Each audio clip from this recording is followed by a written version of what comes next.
Principal quantum numbers या जिसे हम कहते हैं मुख्य क्वांटम संख्या, इसे स्मॉल m के द्वारा दर्शाया जाता है।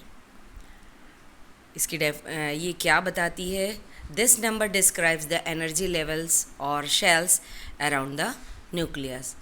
हिंदी में इसे इस प्रकार बोल सकते हैं कि यह क्वांटम संख्या नाभिक के चारों ओर उपस्थित ऊर्जा स्तर या जिन्हें एनर्जी लेवल्स कहते हैं और दूसरे शब्दों में कक्षा कहते हैं, उनमें उनके बारे में बताती है। जैसे जब n = 1 है मतलब ये K शेल की बात हो रही है। इसी प्रकार यदि n = 2 है मतलब ये L सेल या दूसरी कक्षा की बात हो रही है। when n = 3 मतलब M शेल की बात हो रही है। इसी प्रकार n = 4 मतलब N सेल की बात हो रही है।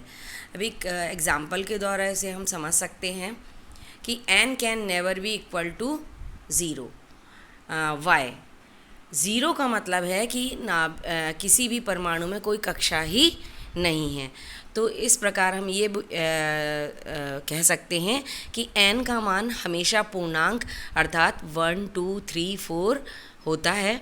और अभी तक के जितने ज्ञात तत्व हैं वो सारे ज्ञात तत्वों के इलेक्ट्रॉनों को हम मुख्य 7 कक्षाओं में भर सकते हैं। मतलब मैक्सिमम जो n का मान है अभी तक वो अभी हमारे लिए 7 है।